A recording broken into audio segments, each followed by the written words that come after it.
When he was alive, Marvel fans couldn't stop talking about Tony Stark and what he was gonna do next. And now that he's gone, well, we still can't stop talking about him. Even if he's not your favorite Avenger, you have to admit he had a huge hand in shaping not just the team, but the MCU itself. Losing Tony in Avengers Endgame made sense from a plot standpoint, but could there have been another reason at play behind the scenes? And have we really seen the last of Tony Stark in the MCU? Then again, that's the hero gig. Part of the journey is the end.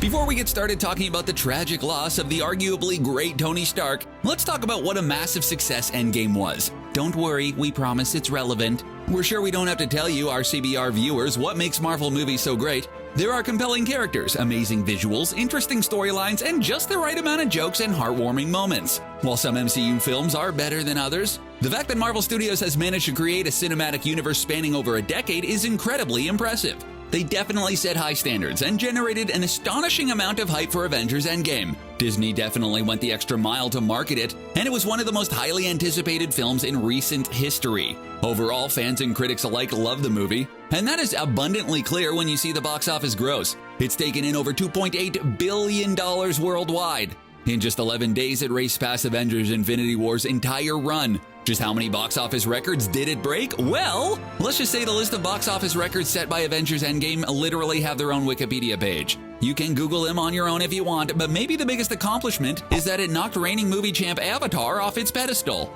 Since 2009, Avatar has been the highest grossing movie in history, before Endgame came along a decade later and beat it. Maybe now James Cameron will actually finish Avatar 2. Yeah, right. And in many ways, Tony has been at the heart of the MCU since it all began. Before the first Iron Man movie, most casual non-comic book fans weren't familiar with Tony Stark, and even people who did know who he was weren't necessarily fans. The guy is a narcissistic billionaire who made his fortune as an arms dealer. He pretty much checks all the boxes on the predisposed to be unlikable checklist. Yet fans adored Robert Downey Jr.'s version of the character in Iron Man. The Incredible Hulk movie came out the same year and featured a much more popular and well-known character, and yet, most people forget that movie even exists. Or at least they try to. No small part of the universe has been built around Tony Stark, and he's impacted many of the current heroes in big ways. We know the people working on Marvel movies care about the content and subject matter, and genuinely want to make quality content. But it would be either crazy or really naive to think Disney isn't in it for the money, and that's not a bad thing either. It's how they can afford to keep making movies. But if Tony's life has been this insanely profitable, are they really going to take him away forever? Endgame was an important movie that concluded the Infinity Saga and made a helicarrier full of cash, but it was also the start of something important. It introduced time travel, the multiverse, and characters being reanimated after losing their lives on a large scale. Throw in some clones and maybe a few zombies, and you've got some of the highlights of the Marvel comic universe right there. As we move into Phase 4, the multiverse is going to be a much bigger player. Doctor Strange is getting a sequel with the tone of a horror movie, and tons of over-the-top heroes like Miss Marvel are being introduced. It seems like Marvel is doing more than just playing it safe. They're taking more direction from the source material, and we're all for it. With a few exceptions like Uncle Ben, most people who perish in comic books don't stay that way for long. Many fans accepted Tony Stark's demise in Endgame because it made sense from a storytelling perspective. There are so many parallels between Tony Stark and Thanos that the fate of the universe coming down to them just made sense. Sure, Tony didn't have ties to him like Gamora and Nebula, but in many ways he and Thanos were two sides of the same coin. Remember back in Age of Ultron when Tony confessed the events of the Avengers had left him terrified of threats he couldn't defeat on his own? Well, Thanos was also motivated by feelings of fear and helplessness. He worried people would suffer due to a lack of resources, and there would be nothing he could do about it. Tony wanted to shield the world from harm, which is why he tried to create Ultron in the first place. But Thanos is cruel and controlling, viewing other life as inferior to his own. He sees people as acceptable casualties when it comes to protecting the universe. When the two confronted one another during Infinity War, Thanos said, "I hope they remember you." And it's clear he saw something of himself in Tony. Having Tony then sacrifice his own life to get rid of Thanos, a being who is fine with sacrificing others, made a lot of narrative sense. But as we know, the story isn't quite over yet.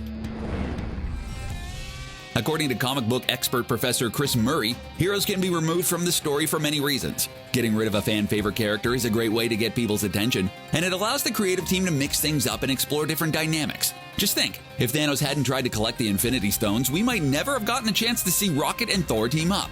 Now that would be a tragedy.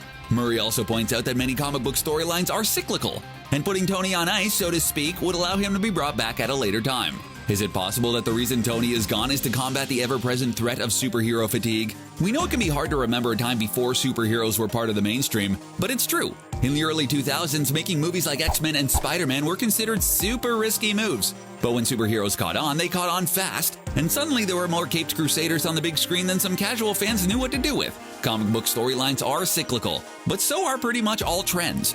Marvel Comics has struggled financially over the years, and interest in comic books has waxed and waned over the years as well. The whole reason Sony owns the movie rights to Spider-Man is because Marvel was trying to avoid going completely bankrupt. Tony may have defeated the Mad Titan, but could he combat superhero fatigue?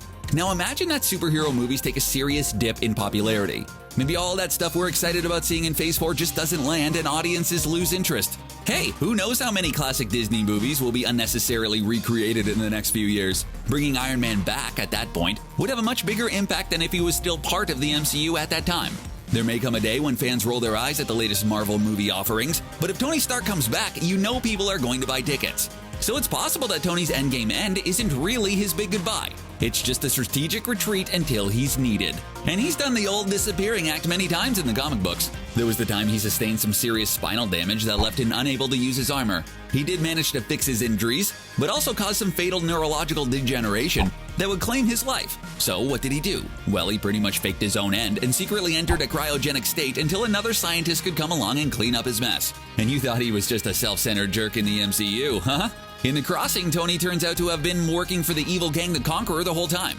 The only way he can be stopped is by the Avengers traveling through time to enlist the help of a 19-year-old Tony. Ultimately, current-day Tony sacrificed himself to stop Kang and save the day. He even returned to the timeline through some prestidigitation, involving a pocket dimension created by Franklin Richards. And then there's Civil War II, where Tony tips over into becoming more machine than man and becomes an AI in Riri Williams' Ironheart armor. But how could Tony come back to the MCU? Naturally, there's the standard way many characters come back, but not really. He could exist in flashbacks, make appearances in prequel movies, or interact with some present-day characters who travel back through time. And with things getting more comic book-like in the MCU, this all seems increasingly likely. Thor was able to reunite with his mother during Endgame, even though she's been gone since Thor: The Dark World.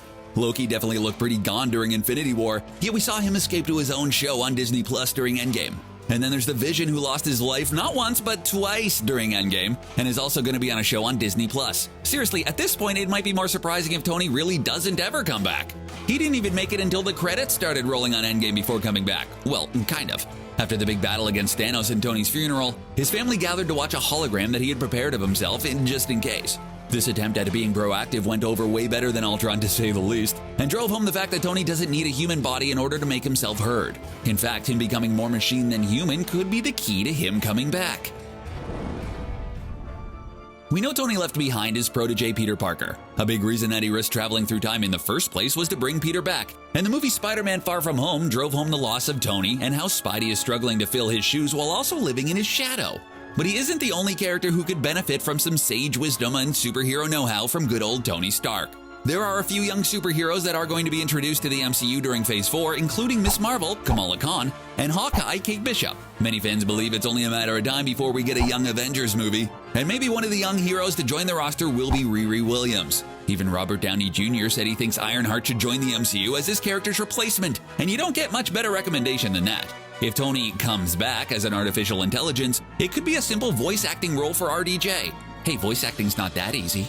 One of the reasons it's way easier to reanimate characters in the comics is because you can just draw them in, instead of having to deal with an actor's busy schedule. Just using his voice would make this a lot easier, and Robert Downey Jr.'s age wouldn't have an impact on his ability to take part in Marvel movies. In the comics, Tony ends up in a coma after going head-to-head with Captain Marvel. So while he's out of commission, an AI duplicate helps guide Riri as she makes her mark as an inspiring young hero. Endgame was definitely a high point in the MCU, but we don't think Disney is willing to let it be its highest point. Whether it's battling superhero fatigue or just complacency, it's possible Tony Stark could return to save the day and the future of the MCU. There are no shortages of fans who would love to see him return. And as things get crazier and plot devices get increasingly far-fetched, it seems more and more likely. Iron Man. They say it's better to have loved and lost, but we have to admit, we really would love to see Tony back in the MCU, at least as a hologram. Would you prefer if he stays gone for good, or are you counting down the days until he's back? Let us know what you think in the comment section, and then click on the subscribe button for more videos from CBR. Bye for now.